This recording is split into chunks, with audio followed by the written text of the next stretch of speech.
ಅಧ್ಯಾಯ 7. ಸರ್ವೇಶ್ವರ ಸ್ವಾಮಿ ನೋಹನಿಗೆ, ನೀನು ನಿನ್ನ ಮನೆಯವರೆಲ್ಲರೂ ನಾವೆಯನ್ನು ಸೇರಿಕೊಳ್ಳಿರಿ. ಈಗಿನ ಪೀಳಿಗೆಯಲ್ಲಿ ನೀನೊಬ್ಬನೇ ನನ್ನ ದೃಷ್ಟಿಗೆ ಸತ್ಪುರುಷ.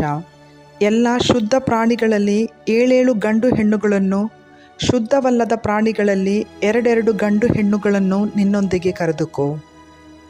ಪಕ್ಷಿಗಳಲ್ಲಿಯೂ 7 ಗಂಡು ಹೆಣ್ಣುಗಳನ್ನು ತೆಗೆದುಕೋ. ಹೀಗೆ ಆಯಾ ಜಾತಿಯನ್ನು ಭೂಮಿಯಲ್ಲಿ ಉಳಿಸಿ ಕಾಪಾಡಬೇಕು. 7 ದಿನಗಳಾದ ನಂತರ ಭೂಮಿಯ ಮೇಲೆ 40 ದಿನ ಹಗಲಿರುಳೆನ್ನದೆ ಮಳೆ ಸುರಿಸುವೆನು. ನಾನು ಸೃಷ್ಟಿ ಮಾಡಿದ ಜೀವರಾಶಿಗಳನ್ನೆಲ್ಲ ಭೂಮಿಯಿಂದ ಅಳಿಸಿ ಹಾಕುವೆನು ಎಂದು ಹೇಳಿದರು. ಸರ್ವೇಶ್ವರ ಆಜ್ಞಾಪಿಸಿದಂತೆಯೇ ನೋಹನು ಎಲ್ಲವನ್ನೂ ಮಾಡಿದನು. ಭೂಮಿಯ ಮೇಲೆ ಜಲಪ್ರಳಯ ಬಂದಾಗ ನೋಹನಿಗೆ 600 ವರ್ಷ. ಆ ಜಲಪ್ರಳಯದಿಂದ ತಪ್ಪಿಸಿಕೊಳ್ಳಲು ನೋಹನು ತನ್ನ ಮಡದಿ, ಮಕ್ಕಳು, ಸೊಸೆಯರ ಸಮೇತ ನಾವೆಯನ್ನು ಹತ್ತಿದನು.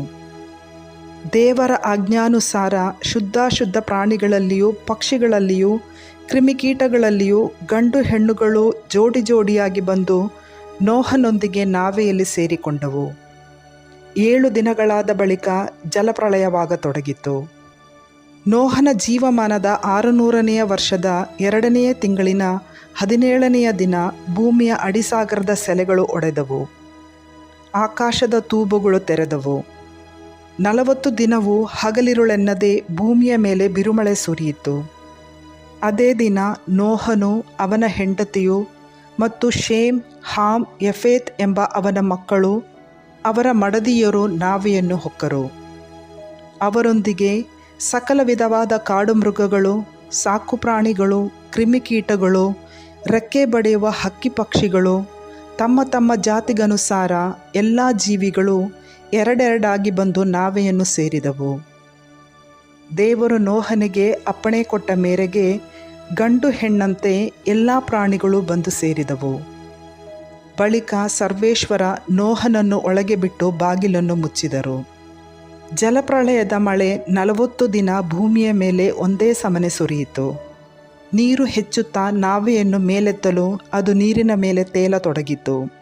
ನೀರು ಪ್ರಬಲವಾಗಿ ಹೆಚ್ಚಲು ನಾವೆಯು ಅದರ ಮೇಲೆ ಚಲಿಸಿತು. ಅದು ಇನ್ನೂ ಎಷ್ಟು ಅಧಿಕವಾಯಿತು ಎಂದರೆ ಆಕಾಶದ ಕೆಳಗಿರುವ ಗುಡ್ಡ ಬೆಟ್ಟಗಳೆಲ್ಲ ಮುಚ್ಚಿ ಹೋದವು. ಹೀಗೆ ಮುಚ್ಚಿ ಹೋದ ಬೆಟ್ಟಗಳ ಮೇಲೆ 15 ಮೊಳ ನೀರು ನಿಂತಿತು. ಈ ಕಾರಣ ಭೂಮಿಯ ಮೇಲೆ ಸಂಚರಿಸುತ್ತಿದ್ದ ಎಲ್ಲ ಪ್ರಾಣಿಗಳು, ಕಾಡು ಮೃಗಗಳು, ಸಾಕು ಪ್ರಾಣಿಗಳು, ಕ್ರಿಮಿಕೀಟಗಳು, ಮನುಷ್ಯರು ಸಹಿತವಾಗಿ ನಾಶವಾದವು. ಉಸಿರಾಡುವ ಭೂಮಿಯ ಜಂತುಗಳೆಲ್ಲ ಸತ್ತು ಹೋದವು. ಮನುಷ್ಯರು ಮೊದಲುಗೊಂಡು ಪ್ರಾಣಿ ಪಕ್ಷಿ ಕ್ರಿಮಿಕೀಟದವರೆಗೆ ಭೂಮಿಯ ಮೇಲಿನದೆಲ್ಲವೂ ನಾಶವಾಯಿತು.